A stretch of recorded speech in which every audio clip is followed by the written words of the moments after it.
Hello everyone, I'm Shi Yunnan from St. Paul's Hospital in Taoyuan, Taiwan. Today, I would like to discuss an urgent public health issue, etomidate misuse, an emerging neurotoxic threat among adolescents presenting with unexplained myoclonus and hypokalemia. Etomidate is traditionally an ultra-short-acting, non-barbiturate intravenous anesthetic, valued for its hemodynamic stability during general anesthesia. However, Taiwan has recently seen a sharp rise in its illicit use, often sold as zombie vapes. When inhaled via e-cigarettes, etomidate triggers subcortical disinhibition, leading to severe, unexplained myoclonus. This zombie-like state has caused a surge in traumatic accidents and school-based crises and significant public health concerns. Beyond neurological impact, etomidate inhibits 11-beta hydroxylase in the adrenal gland, interfering with cortisol synthesis and causing electrolyte imbalances, notably hypokalemia. Our study aims to identify clinical red flags and establish a diagnostic triad for early detection. Our first case involves a 17-year-old female brought to the emergency department following a motorcycle accident. Notably, there was no evidence of braking at the time of impact.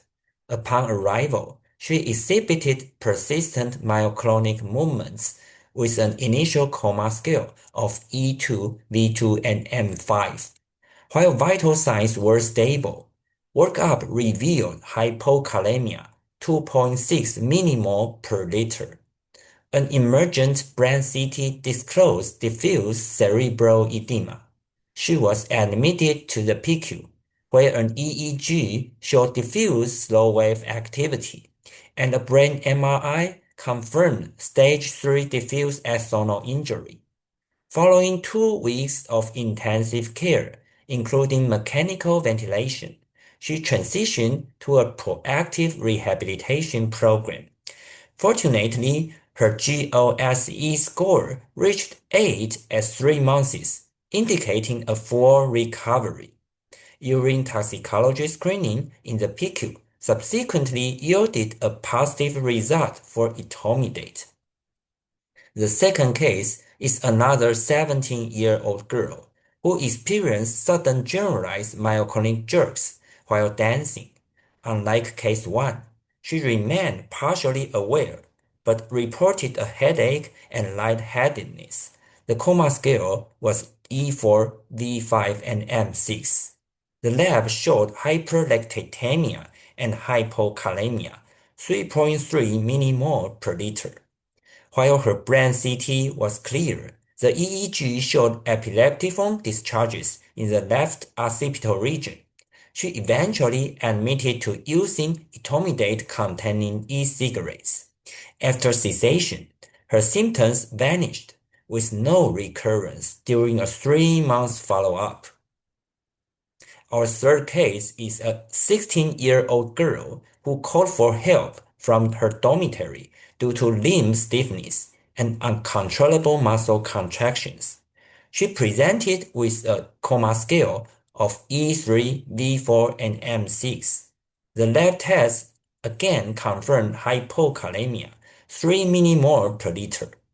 Similar to case 2, she admitted to recent e-cigarette use containing etomidate.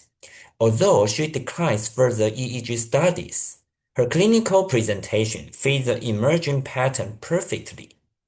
Looking at these 3 cases, a clear pattern emerges.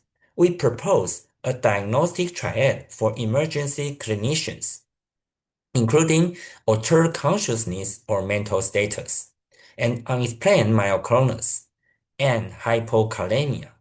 When this triad is present in an adolescent, clinicians should maintain a high index of suspicion for etomidate misuse, even if the patient is initially hesitant to admit to e-cigarette use.